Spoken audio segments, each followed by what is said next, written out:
Okay, good afternoon, everyone, and thanks for being here again.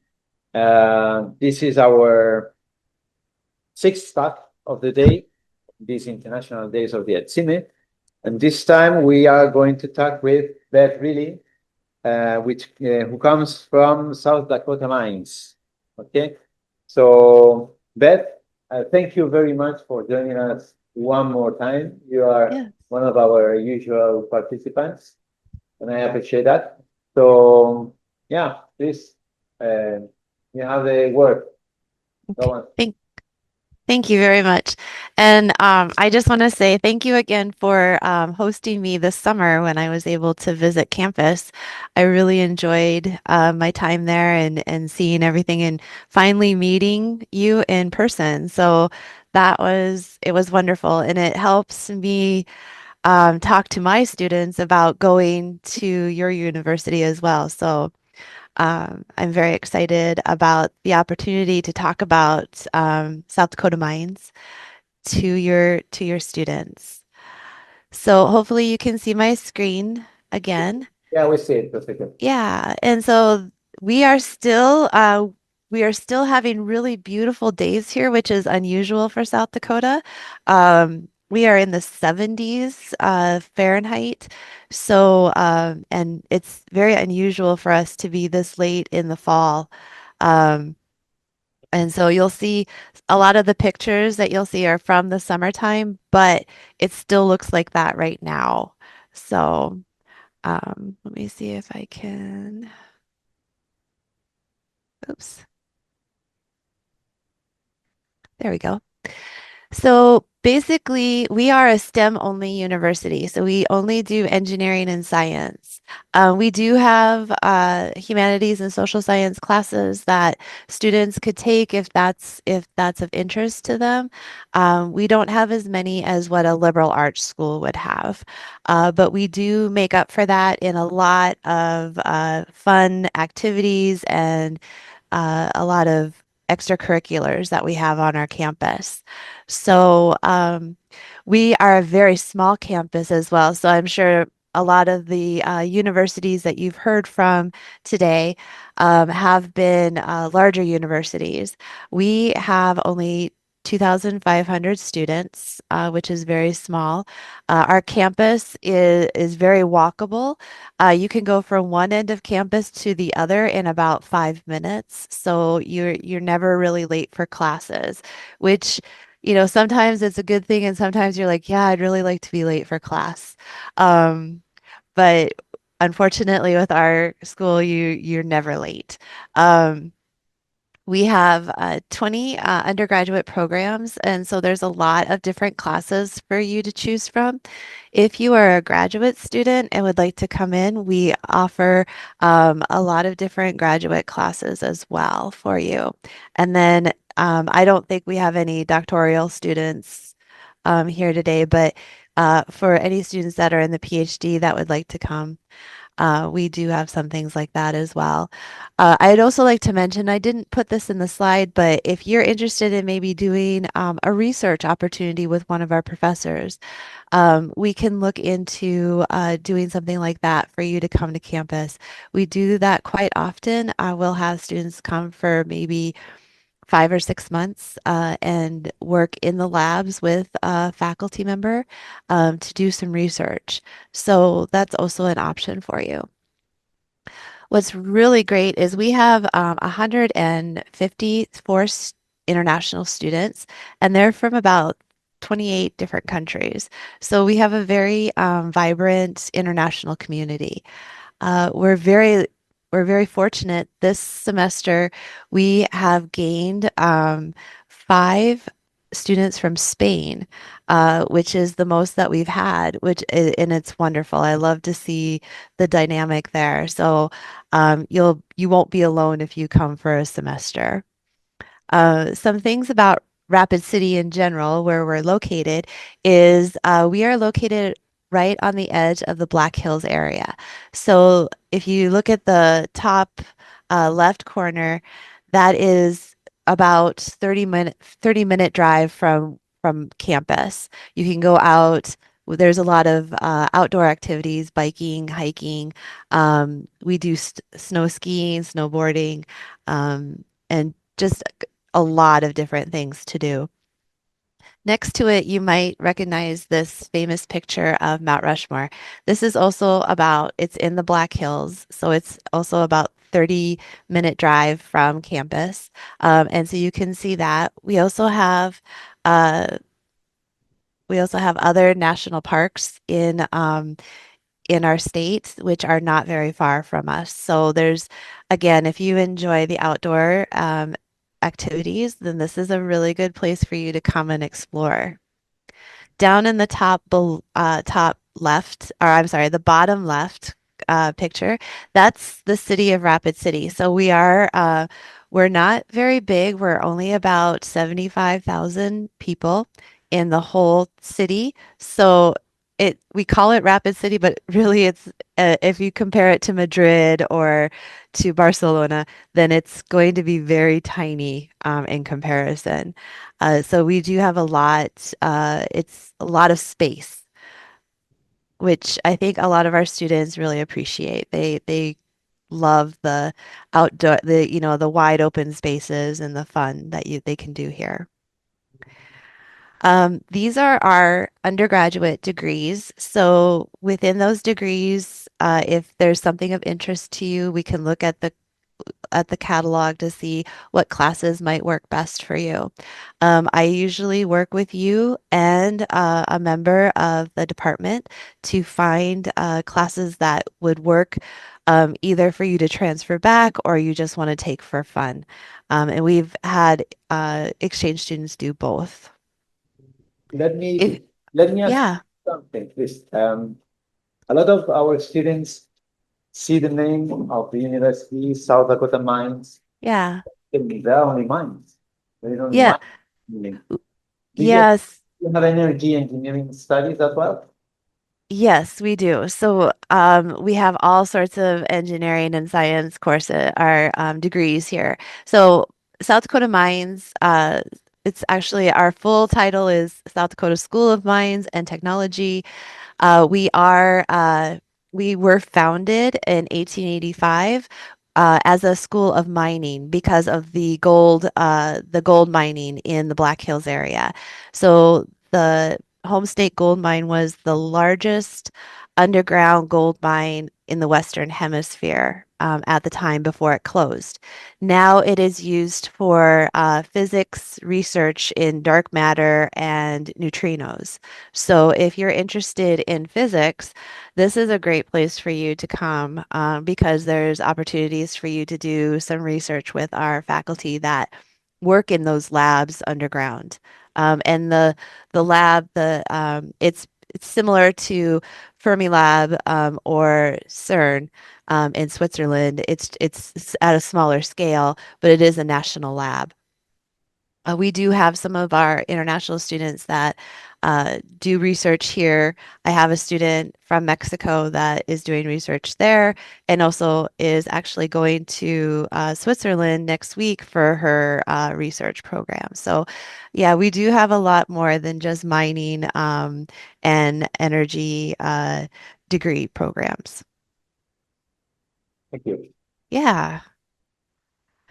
So, for if there are any graduate students in the room, these are our different degrees that you can find classes to take um, under that. And then again, I'm not sure if there's any doctoral students, but these are the degrees that we offer at the PhD level. And then for our exchange students, we do have some costs, and those are specified within our exchange agreement. The tuition and fees, it's actually no tuition, and I should probably take that word out. I apologize. There's just some specific fees that you would have to pay. The undergraduate fees are a little bit more expensive because there may be a tablet rental program that you would have to enroll in. And that can be looked at on a case-by-case basis. Many of our exchange students that come in do not necessarily need the tablet PC because they're not taking the classes that require that. There are some classes that require that computer, and so that's why we put that estimate in there for you, just so that you're not surprised by an extra cost. But the other fee, the $200, that is a international student fee that is required of all international students that come to the school, whether you're coming for the academic program or exchange. And then for the room and board, this we do have on campus living.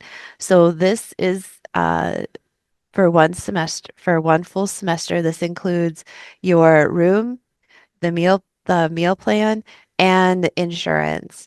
Now, if you have insurance that is comparable to what we require and what the U.S. Department of State requires, then the cost will be less. This is based on the highest cost of our dorm space. So some dorm spaces are cost less. This is also based on the highest meal plan. So we do have meal plans that are less. So those costs could go down as well.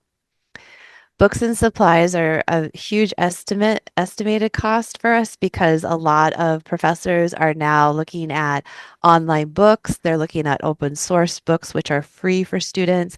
So these costs will most likely be less than that too. But we do for the immigration paperwork, we do usually request that a student show at least this much so that that the government says, yes, this is okay. We'll give them the visa basically.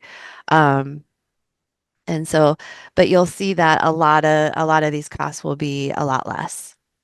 If you decide you want to live off campus, that's a whole other cost estimate as well. It can go down or it can go up depending on where you're living in Rapid City.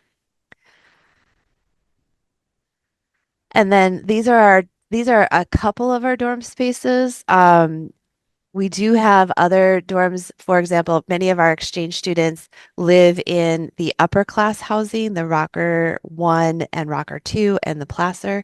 Those will be single bedrooms, and then you have a common space and live bathroom that you share with one other person. And then there is a kitchen facility for you as well within that suite that you would be staying in. And that's where most of our exchange students stay. But this is what a typical dorm space looks like on our campus. So it's very American-like. I was fortunate to stay at a university while I was in Spain this summer, and I got to stay in a dorm, and I was like blown away by how nice it was. So this is good. This will be a little bit different than maybe what you're used to. Um, we do have dining facilities on campus. We have a coffee shop on campus. And then we also have a 24-hour convenience store too. So if you get hungry in the middle of the night, it's open for students to go in. So, and then we also want to make sure that our students are being successful. A lot of students, when they come to Mines, they find that the study is a lot more rigorous than they thought it would be, and so sometimes they may get behind. My office is one of those offices to come in and ask for advice and help and study skills, things like that, to help you out.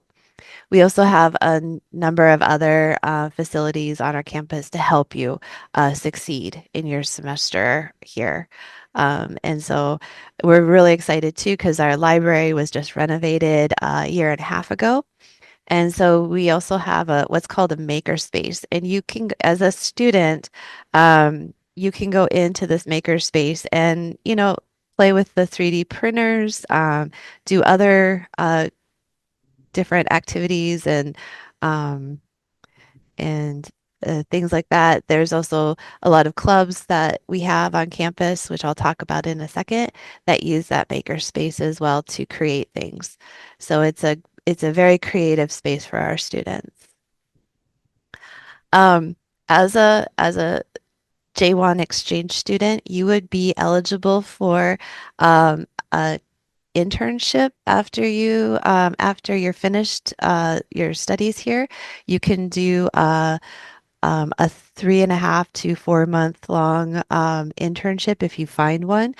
We do have two career fairs a year that help our students find that. And as an exchange student, you are eligible to go to those career fairs and talk to employers about that. Every summer, we do have quite a few of our international students, and we've had our exchange students that have done an internship in the summertime. And again, and with the research as well, some of our research that is on campus is paid, some of it is unpaid. So depending on the faculty member and the funding that they have, there might be an opportunity for you to do something like that as well. Can I ask So you yeah. something? Um, with the visa, student visa, Mhm. F1, I guess, the students are allowed legally to work at the US through some number of years, isn't it? Yes. So depending on how long that you study in the United States on your J, so if you study for 1 semester, that means you get a semester of work authorization, right? So 4.5 months is like 1 semester here.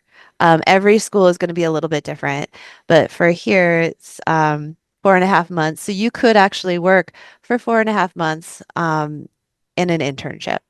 And you can get paid for that. It is legal, totally legal to do that. If you decide to stay for a full year for 2 semesters, you can work for those 9 months um, on an internship as well. So it Okay. just depends on how long that you're staying. That's how long that you can work. Okay, I thought it was a little bit more. I thought I have been told that it was like 3 years plus one additional So year because of the studies STEM. So that is for an F1 student. That's an academic student that is here for their full career period, their full academic career. Okay. For an exchange student, we use a J. Okay. So for a J, it's different. Okay. So the double degrees maybe are the case of the F1. No? Yes. Yes. Okay. Thank you. Yes. So as I mentioned before, we do have actually this number has gone up. I just talked to my uh, student engagement director this morning, and he said, Beth, we have over 200 clubs. I didn't have time to update my PowerPoint, so I apologize, but we have over 200 clubs and organizations on our campus. So there's a lot to do. We have a vibrant music center as well, and so you can do a lot if you're into music, whether it's singing or playing an instrument. There are we have an orchestra, we have a pep club, a pep band, we have a jazz band, we have choir as well. So there's a lot for you to do there. We do have esports here on campus. And we have a dedicated space for our esports club. They do participate in national and international competitions as well. But there's so much more out there. For my office, we do a cultural expo every spring, and that means that we have a booth for all the different countries and cultures that are represented on our campus and in our community. And we host that for our local area school children, grades kindergarten through 12th grade, and then for our students and faculty staff on campus. We do that for one day. We do like an educational day, and then the next day we do a food and entertainment day. And so there's a lot of chances for people to show off their country and their culture and show how awesome it is. So I'm hoping that we do have a Spanish booth this year because we haven't had enough students in the past to do that. So I'm very excited about that part. And hopefully they'll make paella That would be because good. that's my favorite.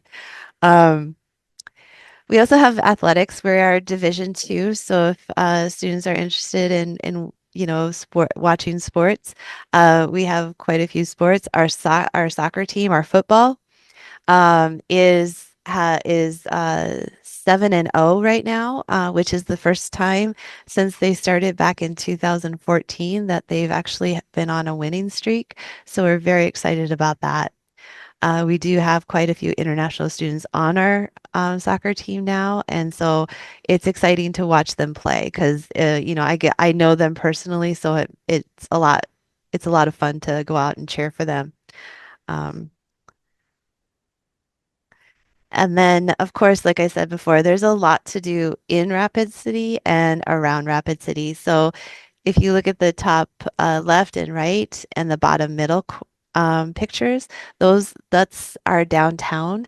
Um, which is about a 15-minute walk, 1-5, to from campus to the downtown area. And then the other pictures are just in the surrounding Black Hills. The bottom left is our Badlands area. And so that was formed by glaciers millions of years ago. And actually looks like a mini Grand Canyon. So you can go hiking there. There's lots of really cool. If you're into geology, this is a really cool area for you to go and hike around and visit. And then, of course, we do have buffalo or bison in the Black Hills. There's a wild herd in our state park here, and you can actually drive through the state park and see them. We advise never to get out of your car and try to touch them because they are dangerous, and people have gotten killed trying to do that. So, but it is kind of fascinating to see this wild animal up close. So, if you are excited about coming to South Dakota Mines, we do have a couple of requirements, and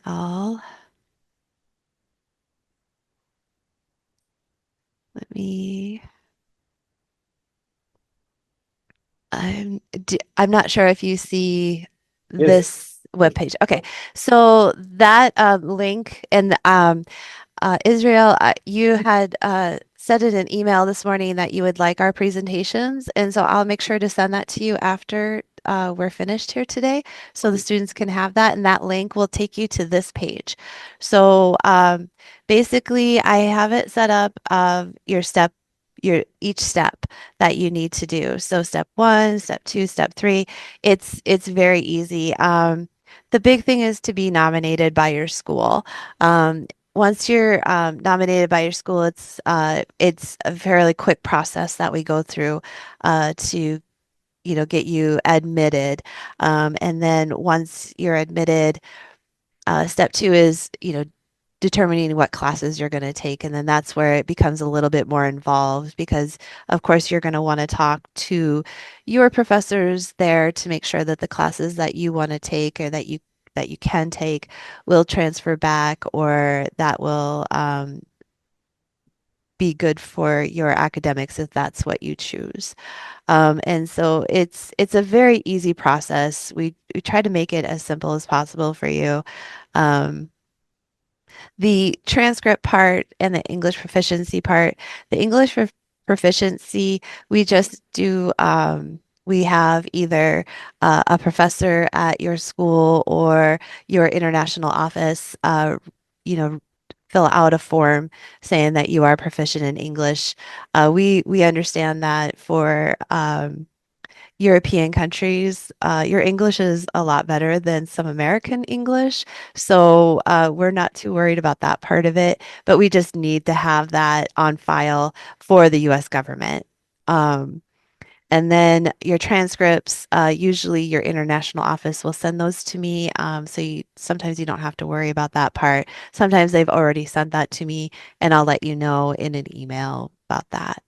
Um, and then the online application, it is free for you. You just have to fill it out. And I have all the steps in here. So if you click on the online process, it'll tell you exactly what you need to do. And yeah, and then the next step is selecting your courses. And we have um, just some tips for you. And then we do have some links to help you, especially for your professors if they want to see the syllabus. We have all the syllabus on all the syllabi online, and so it's easy for you to download. If you can't find it, then you just need to let me know. And then requesting the classes, there's a form that you just fill out and we go from there. It's pretty easy. And then going to the immigration paperwork, that's through our office as well. So it's pretty self-explanatory, very easy. Um, any questions, we try to answer those as quickly as possible. And yeah, that's about it. That's what I have. Does anybody have any questions? Thank you very much, Beth, again. Yeah, Um, well, does anybody has any question? Um, okay. Okay, so apparently you explained it so well that it's clear. Okay, some students had to leave for going to exams, sure. but they told me that they were interested and they would maybe contact you later for Yeah. asking you the question. But it was very nice, and yeah, I don't have special questions me, but just we try to figure out if finally someone is interested in going there, if the process is as simple as you show it. So I hope so. Yes, I We, hope so too. yeah, we will keep in touch, and especially for those students that you have there interested in coming here to school. So thank you again, Beth. It was a pleasure to see you again, and It's uh, pleasure. um, and yeah, we'll keep contact. Okay, Sounds wonderful. Thank you so much. you're welcome. Yep. Have a great day. Bye. Goodbye. Goodbye.